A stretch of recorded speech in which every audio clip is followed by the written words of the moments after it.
This is 92.5 Phoenix FM, community radio for Dublin 15.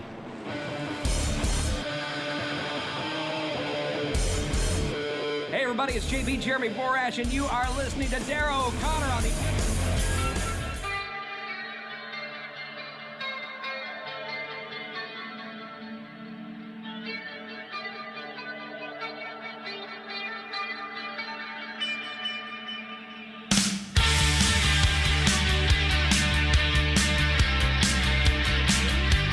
It's a great day for wrestling, everyone. Welcome back to the only show hosted by people who don't hate wrestling, especially not wrestling from last millennium.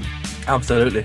So today we're going to be talking about Survivor Series 1999, and this in many ways was a hallmark show that laid down a lot of milestones in wrestling and a lot of storyline anchor points that get referenced to years and years later, which I was not aware of going into this pay-per-view. So this was another great selection on kind of our journey through the end of the Vince Russo era and now to pay-per-views that he wasn't writing for. Absolutely. So don't worry, folks, if you haven't checked out the show beforehand, please do on the channel. It definitely is something. And don't worry, there's no horrible, mean AEW here. It's all good WWE. That's all what you should be watching. Dave, this is what I said. I said the most important time to be a wrestling fan or to be aware of as a wrestling fan is from 1999 SummerSlam to around the end of this period, to about 2000 in 2000's Royal Rumble, because like so much happens that has left an indelible mark in WWE to this day. Happens at this point. It's like the most important period of wrestling, I would argue, probably ever, because we're still living of the impact of it. Like things that happen on this show, as you said, are still brought up to this day. So a few things aren't, but one specifically isn't. Oh my, that is the line of the night, and I can't even share it. And I think maybe, we'll get to it. We'll get to it. We'll get to it. Oh my gosh. We'll get to it. But wow, that caught me off guard. But what's interesting about this is, right, we have a debut of a WWE Hall of Famer, TNA Hall of Famer. Absolutely, one of the greatest wrestlers of all time. Still, didn't know it. Did not know that was happening on this pay-per-view. It also has, we're talking, of course, about Sean Stasiak. Of course, Meat, as he would be known. But it has like just some really, really strange matches and setup. And I remember watching this because as a kid, obviously my grandmother would record all these for me, and I'd watch them like after school, the day after, or whatever. And I remember watching this one a lot and just been like, I hate Survivor Series, and I always hate Survivor Series because I even up until this point. And before it, when I'd watched them, I never liked Survivor Series. I never thought it was interesting.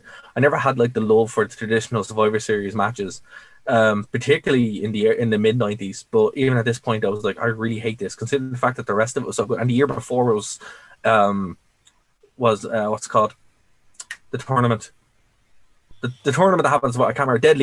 The Deadly Game tournament, which I don't think you've seen, Dave. You will see it. Don't worry, it will make sense. Sounds like a Jennifer Lawrence movie, quite frankly. No, it's basically the origin of the corporate champion, The Rock, and the origin of People's Elbow and stuff like that. It's actually, we will get to it. It's really important.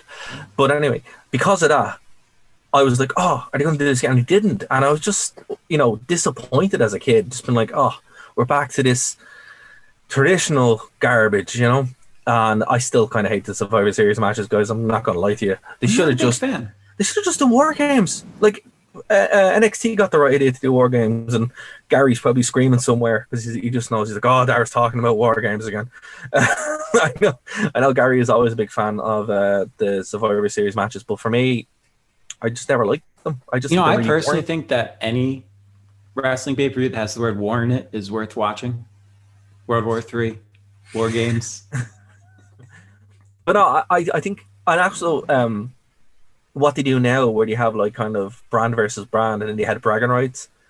Remember that year where they had the same pay-per-view? I do like that. I actually do like when it's SmackDown versus Raw in the Survivor Series. But I think it's when it's for something, it makes sense. For example, Raw versus SmackDown for something like the winner gets the championship or the winner gets a trophy. That makes more sense than just bragging rights, because that's just silly. It's like, what's that even? Right, because then and then they made a whole pay-per-view out of bragging rights. That was actually better than Survivor Series. Yeah, you're right. What is kind of the point of winning Survivor Series? Now, they were making a big deal out of being the lone survivor, something on this pay-per-view. I didn't know why. It didn't go anywhere. It's like, okay, if the winner had of one, like at the overall Survivor, right, they get like a championship or they get like a title shot or something, then you're like, okay, cool. But if you're just, so what, you didn't. Well, the way they had the logo designed, and I'm going to date myself here, but I actually thought that, okay, this must have come out at the same time as the first season of Survivor had its big success, because that you're fighting to be the lone survivor and get your logo, but that actually wasn't until like about a year after this. So there goes that brilliant idea that I had. But the logo is kind of similar. The whole theme is kind of similar, but I don't know. But I did think there were way too many Survivor Series matches on this card. There were 4. This one, 3, but there were 4. This one sticks with me the most because I remember, obviously, just the disappointment of straight Survivor Series matches. But then they blend together. They do. It's a very, very kind of forgettable pay-per-view. But then again, it's not, because it has these big punctuation moments and these big events that get referenced years down the line. So where do you want to start with this, Dave? Because how about the beginning of the card, Dara? Okay, we can start there. Envelope. So next week I'm going to just randomly break out a show that you haven't seen, and we're going to talk about it again. Please do. And hey, post it while you're at it. Absolutely. Okay, so the show opened up with a traditional Survivor Series match. D'Lo Brown, the Godfather, and the Headbangers, who were still around at this point, they disappear at some. Forgot they were. Yeah. A lot of hoes in this match, by the way. A lot of hoes. Well, that was the whole point, wasn't it? Because it was such a big. There's such a mass of humanity, and then that needs to be addressed, though. There were a lot of hoes in this match. And okay, so for people who may have not seen the show or may not be aware of what a hoe is in this context, Dave, please explain. Right. So the Godfather had his floozies, and they were called hoes, and they came with him to the ring, and they were usually locally hired strippers, legitimately. Legitimately. Really? So, I mean, maybe. I don't know. Well, see, I think they got them off Craigslist. Can I just say, they weren't floozies. Right, because floozies were...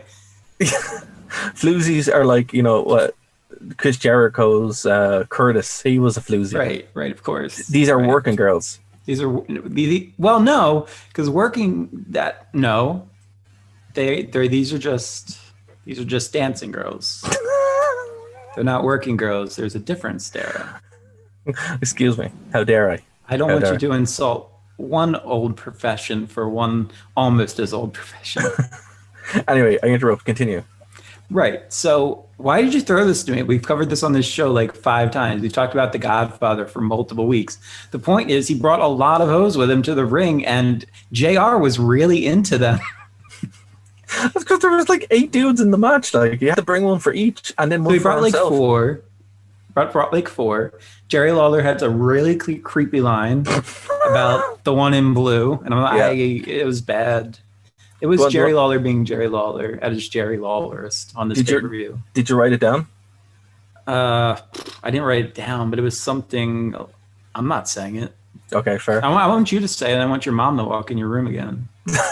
I don't know what to say, man. It's just, something about helping her out of her lovely attire. Oh, fair enough.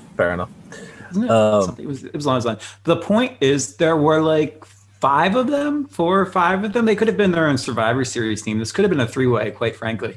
It could have been a 3. So anyway, the Dudleys actually, and also it was pretty funny with the hose and Bubba Ray. I think they made a big thing out of that as well. Funny with the hose and Bubba Ray. And can we give Tim White a shout out for his dancing at the end of this match? He had a great time. This is before he was suicidal. Yes. That whole gimmick. Which was not a good gimmick. So obviously poor gimmick. I'm glad we started to show off with this, by the way. You suggested it. I mean, I don't know why you threw it to me.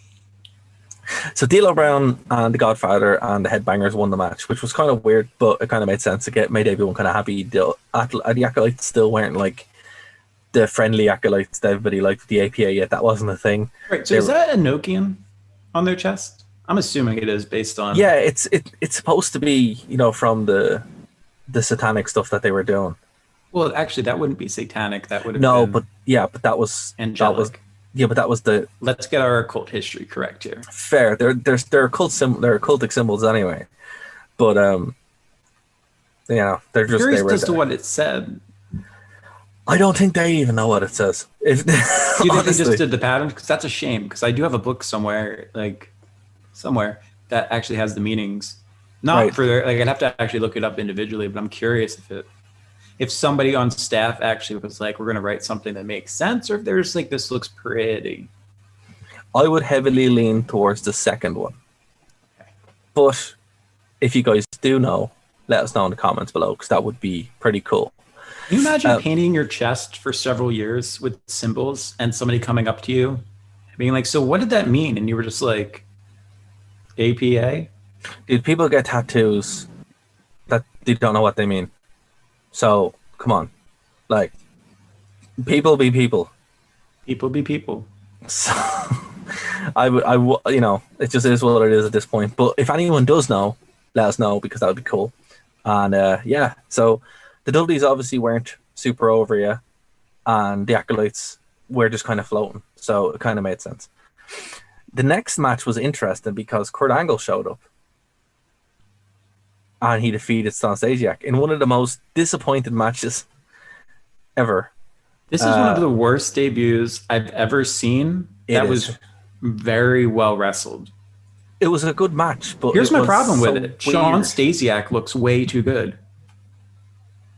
And I'm not saying that like to be funny. Like, Sean Stasiak comes off way too competent against, quote unquote, the only real athlete in the WWE. They build him up as, Kurt Angle being the gold medal champion that he actually was. And then to see somebody stand his ground against him, it should have been a 3-minute squash match. What happened?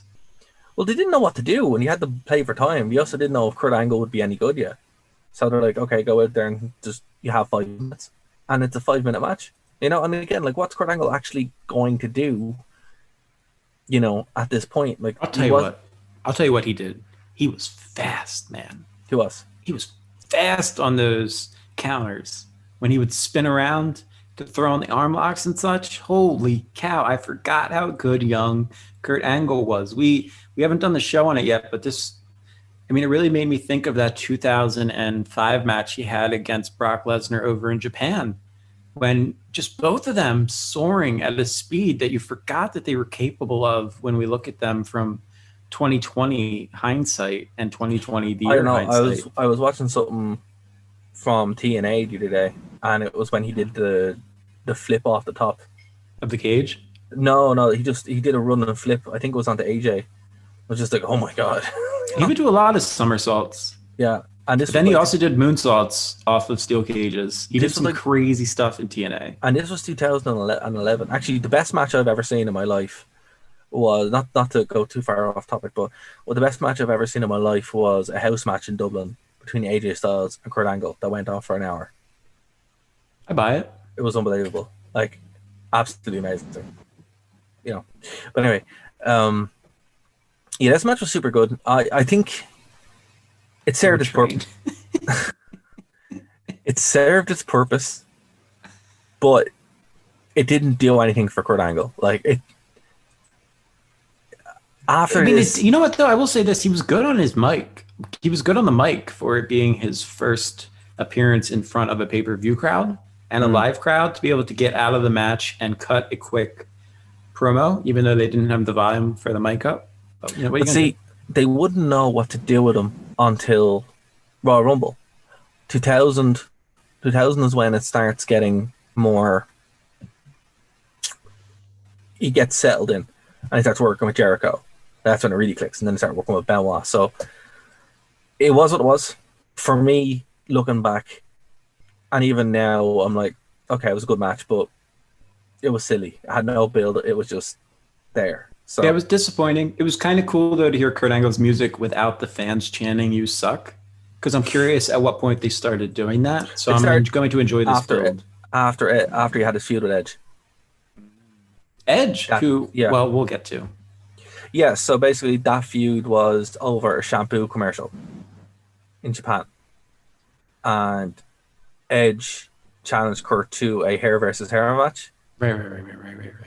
And that's where I came from. So, well, okay. I'm going to forget to say it later because that's the kind of awesome host I am. Edge's spears looked phenomenal in his early career. And on this pay-per-view in particular, much better than they look 10, 15 years down the line, I have to say. Much more believable to me. Also, that Survivor Series match is probably the best one of the night as well. So, but obviously with the people's number, we'll get to that. Okay, Gangrel, Mark Henry, Steve Blackman, Val Venus defeated the British Bulldog and the Main Street Posse. This would be British Bulldog's last match in WWE, I believe, on pay-per-view. I think so, timeline-wise. That makes sense. Ooh, he does not look good in this match. This was not a good match for anyone involved. No, I just mean he had, you know how at the end of Hogan's final run, he just had this really brown, leathery look to him? Yeah, that's what Bulldog looked like as well. Yeah. Not healthy, I unfortunately. think there was a lot of filler. In this show. Yeah, there was a lot of collagen. And, you. And I think a lot of it is just because... There's a lot of silicone, too, while we're talking about filler on this show. Well, we'll get to that. Are we...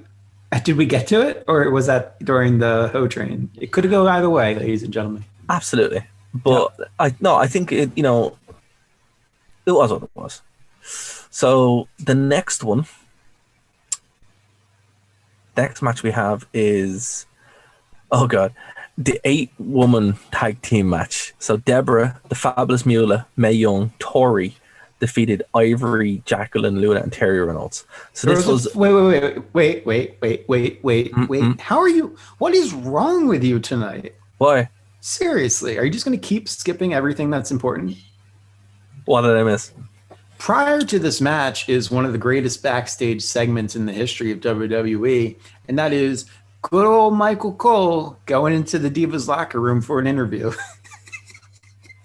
Okay, yeah, I did forget that one. Oh, creepy Michael Cole. I don't understand it. It comes out of left field. For those who didn't see the pay-per-view, basically, was it Tori? I think it was Tori, right? Yeah, it was Kane's. So, and I guess this kind of fit into the whole weird Kane not being liked by Jerry Lawler thing, which we'll get to in a bit, but so Tori, being Kane's girlfriend at the time, tries to get Michael Cole to, help her out with some body lotion, tells him to come back after the match to lick it off or something. Very peculiar. Michael Cole's in his backstage role. I didn't get this segment at all. Don't know.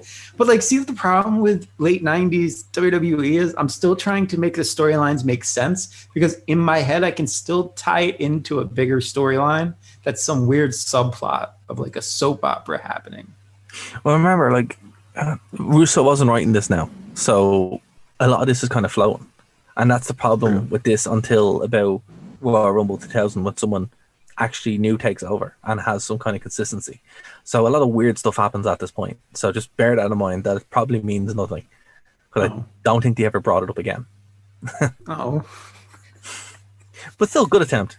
Did you? That was a good attempt by me to bring full circle. Points for Kane, Lawler, Cole. I don't know. This is more attention than any show has given it.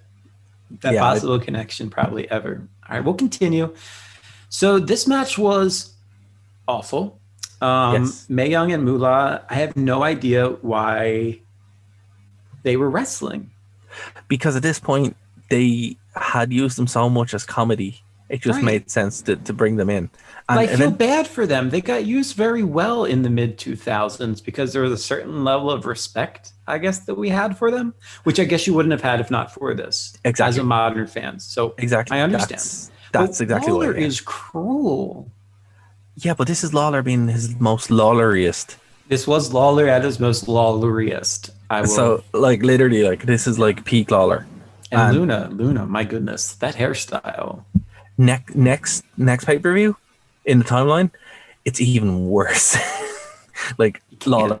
No, Lawler gets. Because we'll get. No, you'll see why. I don't want to ruin it, but you'll see why. Lawler gets so. Oh man, it's off the chain. Is he? So anyway, this went. Moolah somehow beat Ivory. Yep. To win this match. That happened. Yep. It did happen. I don't know. I'm really sad that I missed out on Ivory. Hey man, it's called a rewind. We're gonna go back, and there's a lot more Ivory coming up. So, well, I'd kind of like to see early Ivory. She's kind of hitting the point where I'm not as interested. Yeah, well, we're going back. Don't worry, we will be going back. A lot of time travel in this episode. We are the John Teeters of wrestling coverage. Absolutely. Okay. But after this match was Lawler's line of the night. Oh, go on. Well, I'm not going to say it, but it was it was in the Kane versus X-Pac match. Yes, it was. Yes, it was. Yeah. Oh, and Jerry Lawler referred to Kane as the big red R word. And I was taken aghast. I forgot about that. You're right. That was horrific. I was really, really shocked. Cancel Lawler. 2020. Oh my god, yeah. And it's not horrific. The worst thing that Lawler does on this show. No, as I said, it's this show and the next show are the most Lawlerous Lawler, and I can't believe this. Look, obviously we say a lot of stuff in jest, but his commentary is reprehensible. His commentary. When does horrific. Terry Runnels come out? She hasn't come out yet, right? Oh no, she was out already. She was in the match. Oh, okay. So I need to set this up. You need to understand how much Jerry Lawler went insane for Terry Runnels in this match, and he did it. When the Hardys were out there later. Just you have to watch this pay-per-view and pay attention to how hard he goes in for Terry Runnels, because it gets so much creepier when we'll get to a later match. Yeah, he needs to, obviously, 20 years ago, these are notes for you, Jerry. You don't care who's a millionaire, but it's just... Yeah, where were we? It's just okay, man, the fact he got away with it is amazing. The fact that nobody, remembers it is even more incredible. So it's just but when it happens, you're like, oh my God. And when you go, all that people remember is he said puppies a lot. Yeah, it's no, he said a lot worse. But to be fair, the signs are just as bad. Yes, so the fans, but would I think Lawler is the cause of the signs? Probably, yeah, because it's just he's an enabler. I didn't realize that the fans were also chanting puppies and everything else. Oh, they showed worse. Yeah. So it's I suppose it was, again, obviously this is of its time, if that happened now in the WWE, there'd be lawsuits and people would be cancelled and hashtags. And... I'm surprised our show manages to get up on YouTube each week. By the way, if it's ever missing for a certain week, it's because us talking about the late 90s made it not get up there, not because Dara didn't do something. When really it's my fault. Okay, so you're welcome, people who've been following my channel for 12 years and have no idea what this random show is. You're very, very welcome. You are very welcome. Give us money.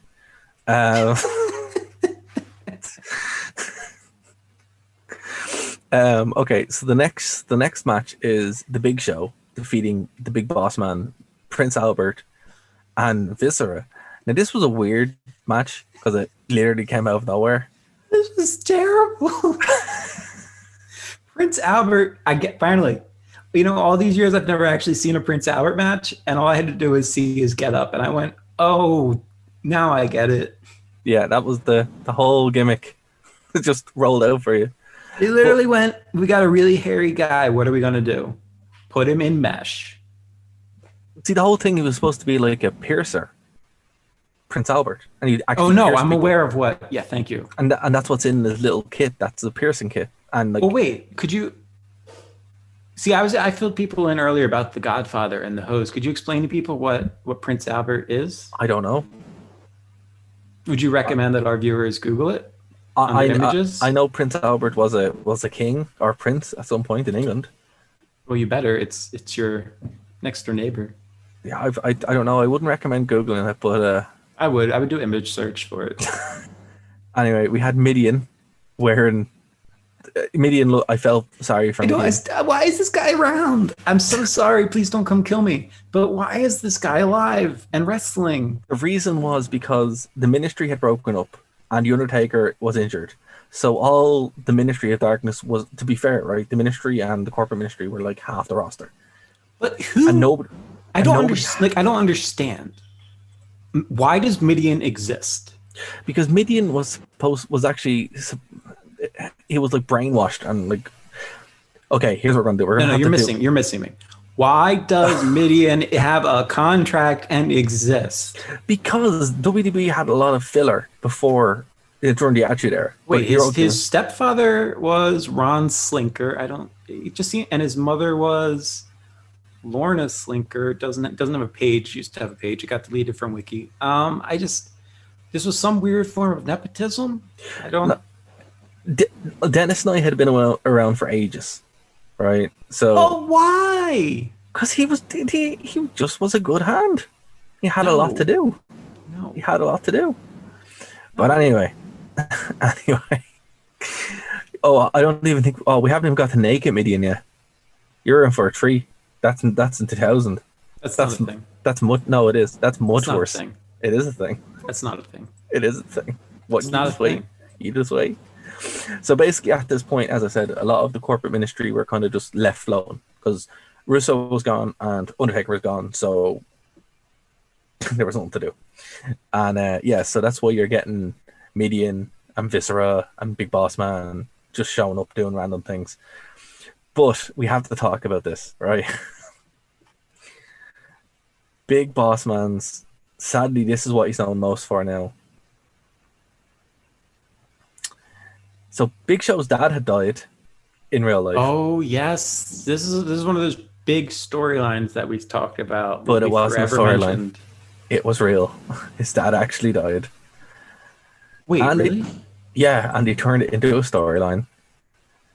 And not only did they turn it into a storyline, but Big Boss Man showed up at obviously the funeral. This part was kayfabe. The funeral, he showed up at it, and then Big Show jumped on the cop car, and Big Boss Man pulled the casket away, and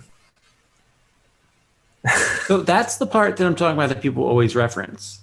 Yeah. I didn't know that this was like real life. I mean, not real life, but that this timeline wise was real life. Yeah. Oh, that's messed up. Yeah, that's why it gets referenced all the time, because this is like Katie Vick level bad. This might be worse. Yeah. This is wow. This is why the Big Boss Man has such a horrible like stain on it. This year was just not good for him. Who was writing this show? I don't know. But the Boss Man was the hardcore title holder at this point. And the Big Show just comes out and kills them all. Literally. So this is up there with the Charlotte Flair promo about her brother. Yeah. This is up there with oh my gosh, who else was it that they cut a really not tasty promo like right as the person died? This was like 10 years ago. Help my brain here, Dara. Yeah, it was David recovering wrestling. David Flair. No. That one too. But this another one. There was another instance. Comment in the section below if you remember the wrestler who died that got mocked on television as a story. The Paul Bearer stuff. There was Paul Bearer. There was Randy Orton mocking Eddie Guerrero. Yes. There's loads of them. It's just what they do. Way too many. It's what they do. They don't do it now, thankfully, but it's still a thing. The David Flair thing was only like 4 years ago. Was it? Oh well, Jesus. Anyway, so after this, obviously the Big Show and Boss Man fight to the back, and after this is another thing that lives in infamy. So Kevin Kelly. I miss Kevin Kelly. He was great. He was one of the best WWE backstage people. Better than me and Jane. Just saying. Better than Michael Cole. You can leave. Just leave the stream on. I'll finish. He's better than anyone else. He should have got the rub instead of Michael Cole. Telling you. Kevin Kelly for life, yo. Well, you have to call up Tori and ask why Michael Cole got the rub. Oh, Boom, really? that's a reference back to a backstage segment. Look Oh, at me. I of told you course. I'm making the segment relevant again. Of course. So Triple H interrupts in the most Triple H way possible. And, they fight for a little while. And he goes back. Austin remembers to pick up his hat. And they're running down. I noticed that. Yeah. I thought it was noticed great. that. You know why I noticed that? Because I went, something pre-tapes about to happen. Oh, that's a very good point. You're right. Because there's a hard pre-tape cut where it's like they shot it and then they go through the door and everything changes. The light changes, the camera setup changes, everything. And the actor in me that knows continuity and watches for it in film and TV was like, something's going to happen right now, because that was a really awkward grab of the hat. He could have just left it behind. You're right. That's a very good point. And then there's the fakest run of that car hit and run ever, where this car, Austin just dives on the car and then drives away. Well, he did it for The Rock, and that's what matters. We didn't know that at this point. So that's what's weird for me watching this is I'm sitting there in my mind going, okay, I know who's in the car, supposedly. I know that it's for The Rock. I don't know who's going to win the main event.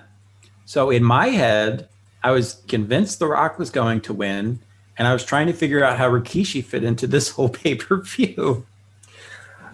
This is how disjointed it was. This has to be a clear example of they had no plan when they shot this segment who was going to be in the car.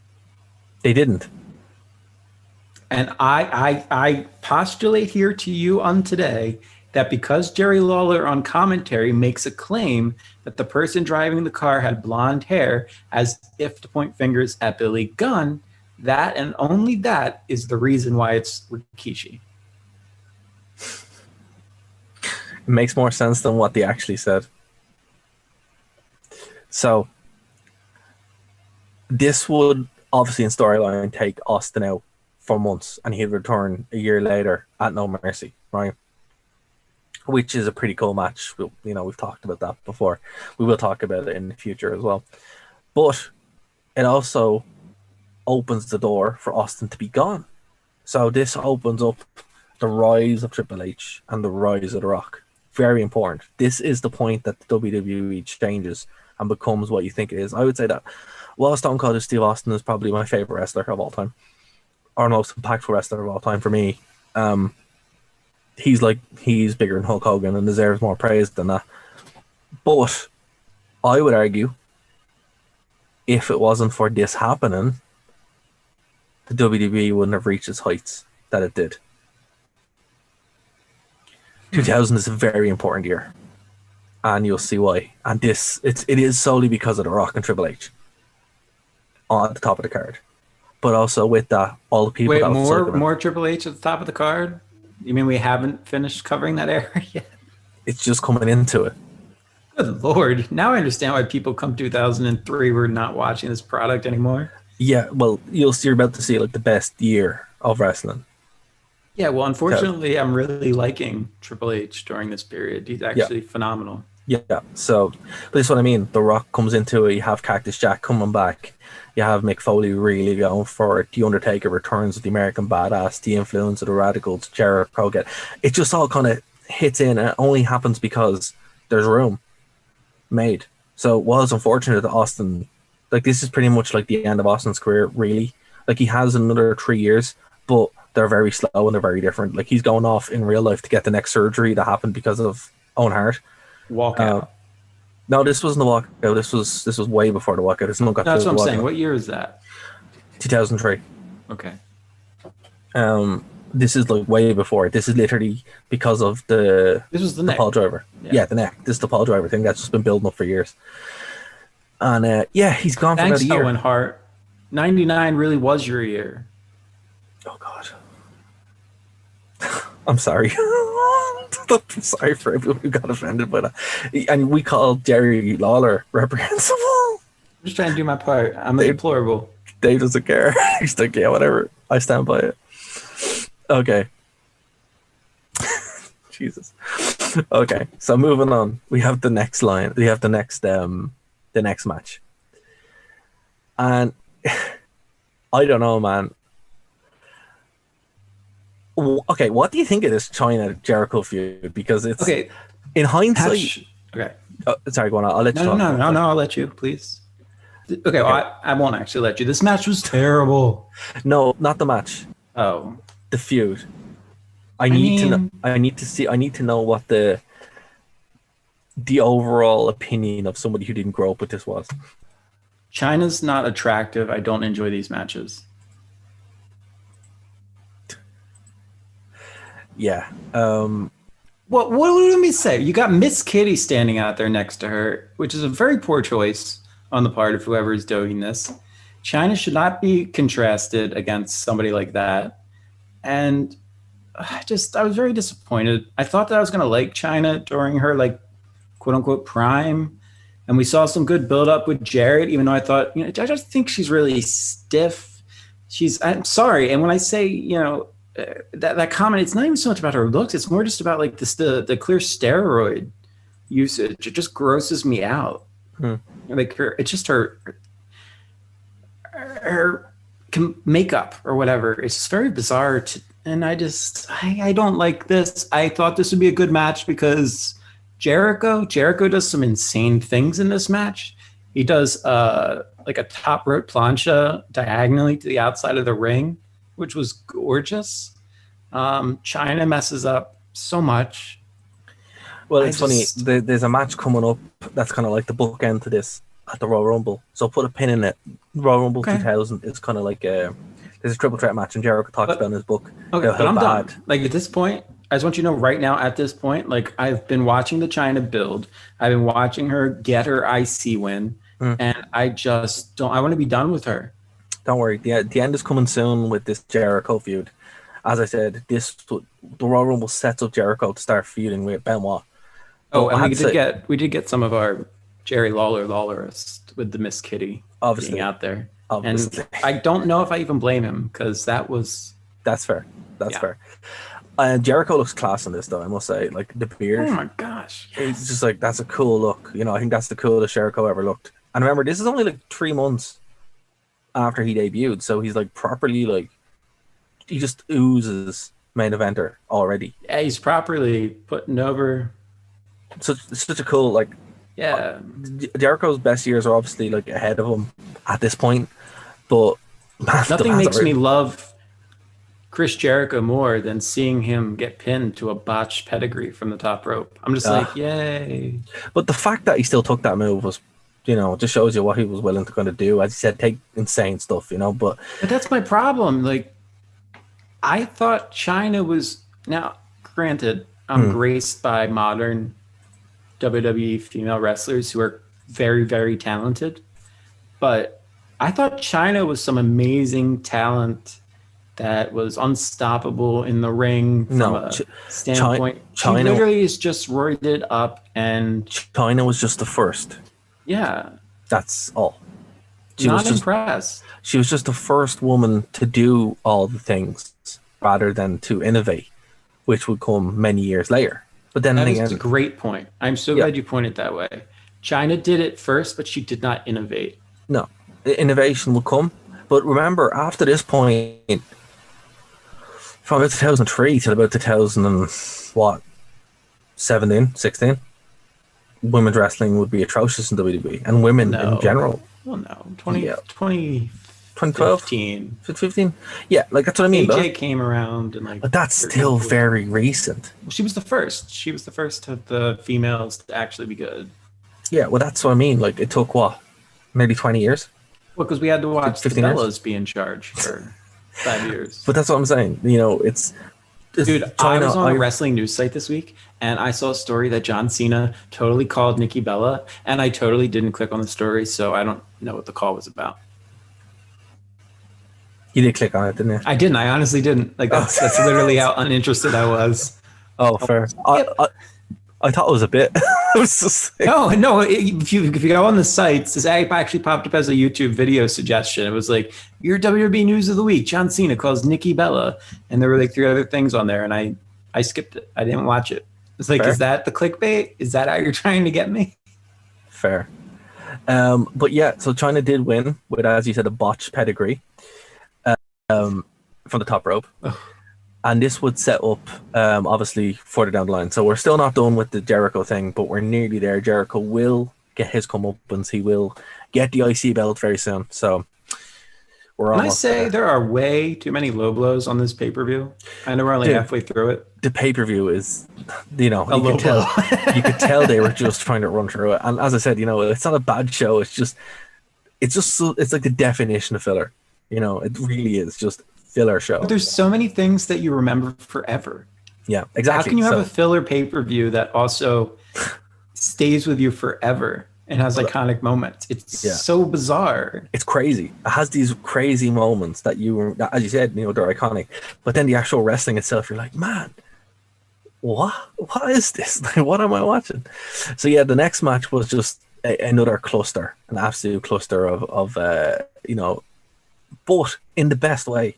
As we said, the other traditional Survivor Series matches have been kind of bad. This is cool because you have the Hardys, Too Cool, who are incredibly over. They are fantastic in this match. Absolutely. The Hardys and the Hollies, all of which are, they're young, they're fit, they're ready to go. And it's such a fun little match. It's so 15 minutes. It's the best thing on the card by a country mile. And who actually picks up? Oh, Too Cool. Too Cool win.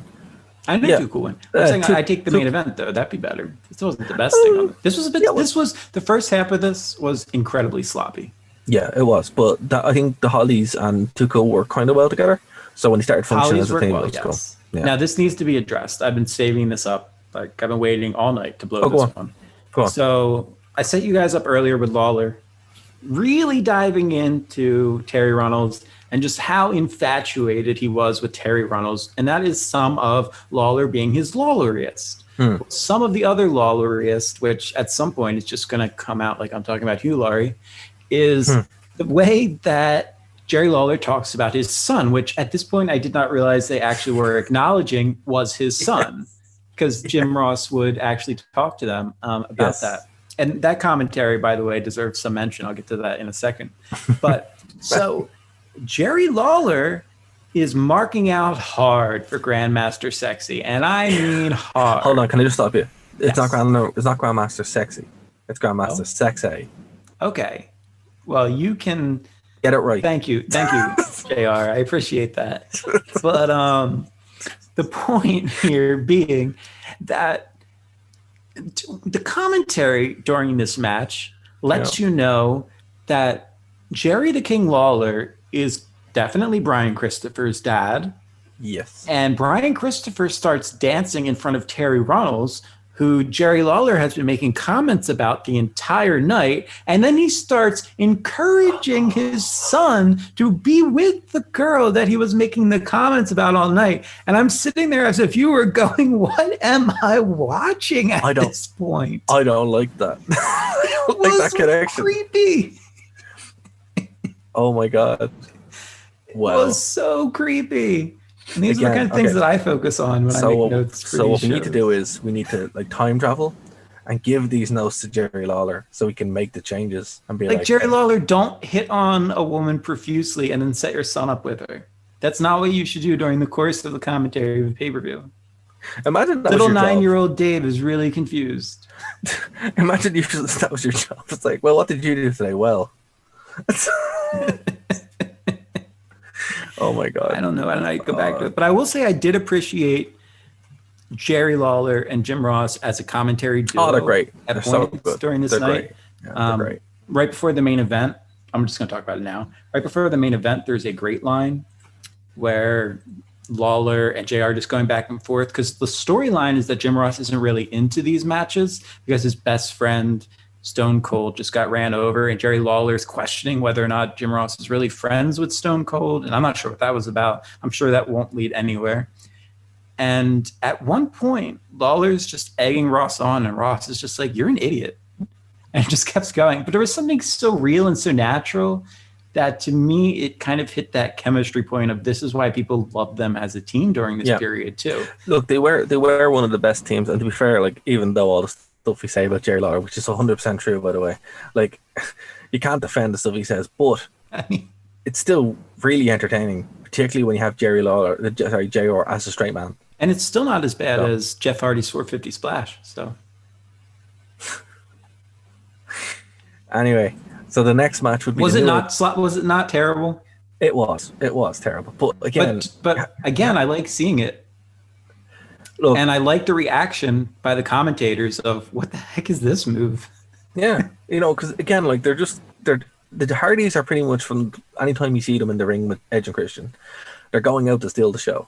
Yes, and that ends in really amazing ways, but also explains why all the other things happen in the future. Because you're like, well, look at all the things you did. It's like I think about that in the back of my mind. Don't. Is this one of the? It's hard not to. Yeah, I know, but remember, just watch it as it happens rather than. I did watch as it happens, and I thought it was really cool that they didn't even know that it was called a 450 splash. Of course not, because WWE. Right. Why would they these know were very rare. Yeah, of course. Well, remember, ECW was the thing, and WCW was the thing. Mike Tenay was not on the show, and neither was Joey Styles. People who knew I understand that, but I'm just saying knew the names in the movie. That you have Jeff Hardy do a 450 splash in the, I don't know, not the co-main event, but 3 matches before the main event of the night. You have him do a 450 splash on a Survivor Series pay-per-view, and the crowd's like, holy cow. The commentators are like, what on earth was that move? They replay it in an astonishing way. They don't even know what to call it. And then you fast forward to 2016, 2017, and AJ Styles does a springboard 450 to the outside and puts Dean Ambrose through a table. Like, I can't comprehend that progression in my head. Like, I still can't believe they let Styles do that move. And I figured out a way to get him into this pay-per-view somehow. But, well, would you know that Styles would appear in WWE about 5 years later on Velocity? I did 4 years later. I didn't know that. Anyway, moving on to this tag team match. The New Age Outlaws versus Mankind and Al Snow, who were teaming at this point. And, this really tugged at my heartstrings, Dara. As JR said, Mankind gave Al Snow head back on Thursday on SmackDown, and it was phenomenal. And I was really happy that Al Snow got head again. So for the listeners, head is a mannequin. Mannequin head, yeah. Mannequin head, exactly. It's nothing else. That's all I was saying. I just wanted to make it aware. Trying to keep our show rated for kids, Dara. What's wrong with you? Absolutely. So yeah, this is why our shows don't get posted. Pretty straightforward match. The New Age Outlaws would win. Mick Foley has terrible luck going against the Outlaws. Really does. Yeah. Never goes well with the Outlaws. No. Really doesn't. So what would happen as a result of this? I like the snowplow, by the way. It's worth mentioning. I think it's a really cool looking move. It's a cool move. Like, Al Snow should have gotten better in his career.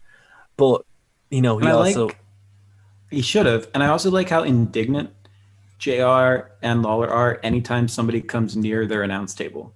They do not want people getting thrown through it, and I love that. No, my favorite moment is, the jerks that are behind them the whole night. And you're talking about the kid? Yes. Yeah, such a little jerk ass. Doing. If we both watched pay-per-view, we didn't talk about this beforehand, and that kid stands out in my mind too. Yeah, they're trying to be all sad about Stone Cold, and he's just going crazy behind Lawler. But I love the fact that the security guard comes over and he's like, "Here, go away, stop." The security guard, like, wearing the yellow vest, that hat. Well, the yellow, not just him, but who was the one wearing the black cap? They're not called fedoras. Oh, they wear them in Ireland. The pa cap. Yeah. Like, why was the security guard wearing that? I don't know. I don't know. But I just love the fact that you're like, the lack of respect for like any of it. They're just like, well, they don't know what they're talking about on commentary. To be fair, but they probably saw it and they're like, oh, Austin's probably dead, and it's just like, oh, hey, we're all here. It's just like, oh man, you're such jerks. Not the best move. You'd never see that. Well, obviously, like, you wouldn't see it now because there's no one there. But like, you wouldn't see it like ever. Like, imagine that you're watching Raw and like all the kids are just annoying them. Like, it's not, you just wouldn't say it. It's so funny. No, because they It's sell so those awesome. tickets for like $3,000 a pop now. So Yes, well, this is probably why. It's like, oh, keep the rabble away, you know. So this is No. this is probably exactly why, you know. But unless you're in Saudi Arabia and then they just have them, they give tickets away for free. But I don't know. Does that work the same? I don't know, guys. If let us know, is that how it works in Crowd and Show? I don't know. But yeah, this is when you could buy tickets and just be a jerkass in the booth. So he was, and so was his mates. I don't know which one was worse. Every time I watch it, I'm like, which one here is more annoying, and which one would I be if I was in production going, please stop. You're ruining Just the please whole. cut away. You're killing You're killing ruining our the whole shots. Yeah, you're ruining the whole thing. Oh man, I think your man over on the left is funnier. Where he's like, yeah. Yeah, he was cracking me up. Yeah, he was so funny. Okay, so obviously, as a result of what happened when Austin, the Big Show randomly is in the match for the main event, right? Not obviously, I didn't see it coming. Surprised the heck out of me. Well, it's obvious that's random. Like, so why is he here? Oh, there he is. This was one of those moments that I loved where Lawler and Ross were trying to set this match up. Hold on, there's 1 second, right? So the kid later on shows up with a sign, right? Aaron, I want steak. I forgot he did that. Yeah, so he just shows up and walks across the whole thing. I'm trying to read what it actually says. So yeah, obviously they're still talking about Austin and that, right? But then Yes. the same kid just shows over and he's like, "That's it, Aaron. I want a steak, well done." And then security gives out to him, and he looks really guilty. Yeah, as you do. Anyway, I wanted to say, leading up to this main event, I love the commentary between Ross and Lawler. It's dysfunctional, but they're just trying to get across the point that Vince McMahon is no longer going to be the special guest referee and Austin's no longer in the match. But for some reason, they can't get that line out. Yeah, I think they're playing up like how chaotic it is, because obviously Vince isn't backstage, and they're running around. So, But and this there was was no so real. I like this. It worked. But there was no true line at this point as well. I wouldn't be shocked if they made this up on the night. Because again, like, Big Show's dad did actually die, so it's like, okay, it makes sense. But here's a question I have on this: if Big Show wasn't in this match, right, would you have been happy with his performance in the show? Because I remember watching it and thinking that was kind of lame, but then when he came out in this match, I was like, oh, okay, makes more sense. I thought that Viscera should not have been the last one eliminated because of the sell of the clothesline. Yeah, I mean, not the clothesline, the choke slam from hell. Yeah. That being said, oh my gosh, he gets Midian, who's a huge dude, up really high. And so I didn't mind having a squash match for a Survivor Series match because, see, I didn't know that this is what it was culminating to. So in the gist of things, I actually thought that it worked. And the spot during the main event where Big Show takes that suplex through the announce table, and I'm pretty sure Triple H gets killed during the performance of this move, really stood out to me. So I don't know. I liked it. It was cool. I think Big Show was his most dominant here than he's ever been. He really looks like a monster. When did he come over to WWE? He was only there since February of 1999. So this is still his rookie year. So he's still rather green with the way WWE works. Fast.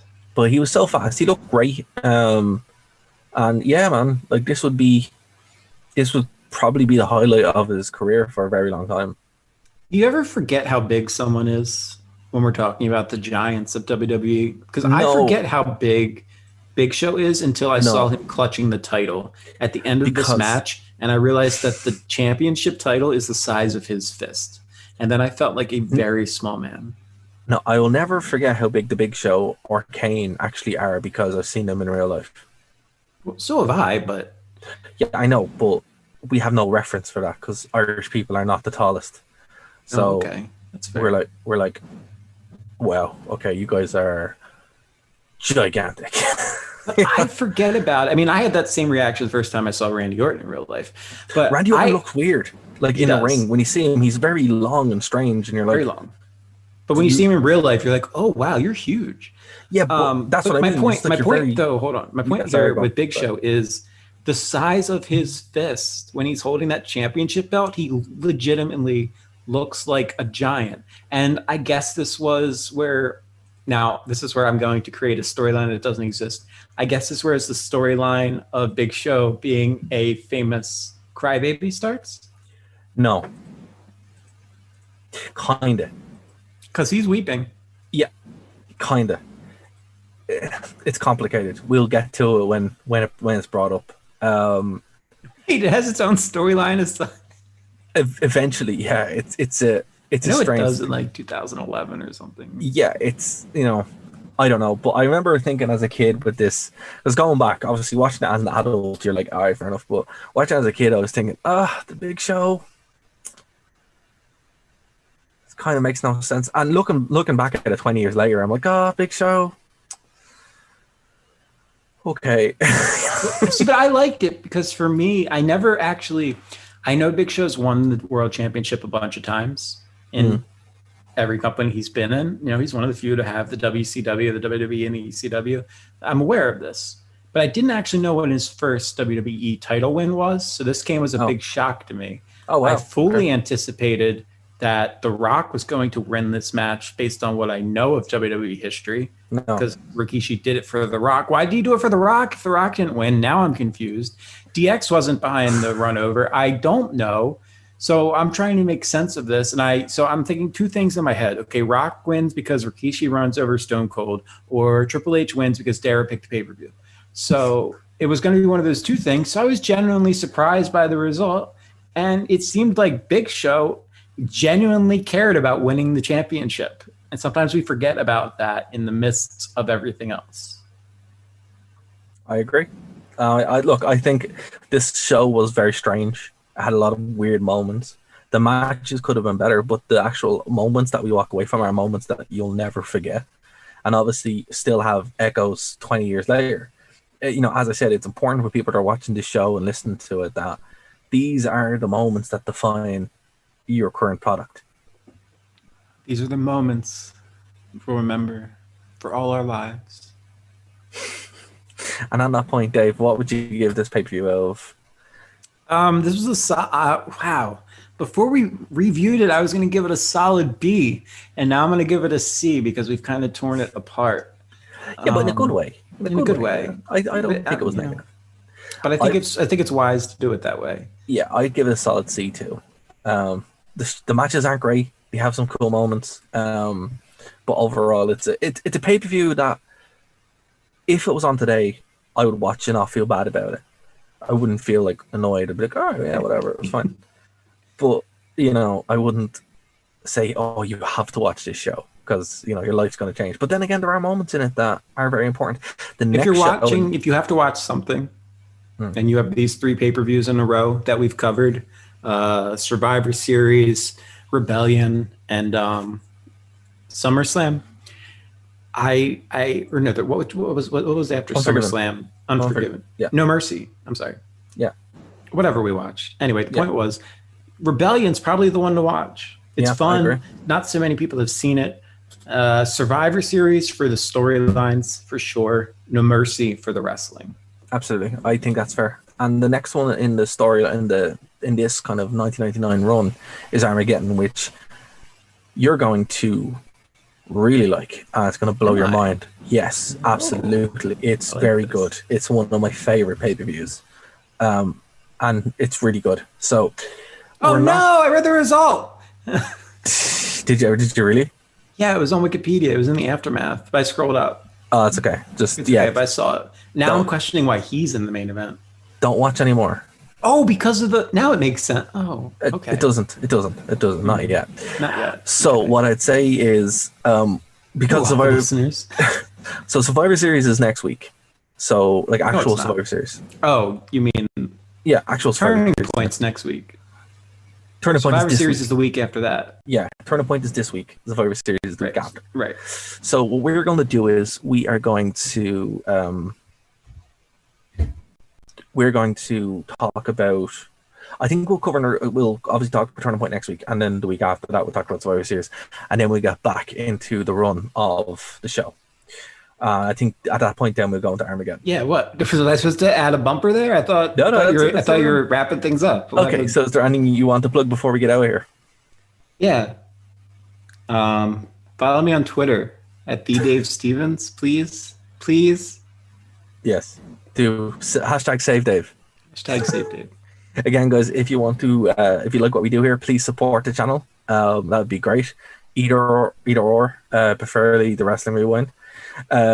Check us out on Phoenix 92.5 FM. We are all over where all podcasts can be found and made available. Spotify, iTunes, all that good stuff. And we'll be back next week here to talk about Turning Point here on the Wrestling Rewind. Bye, guys. Thank you for listening to a Nerd to Know Media production.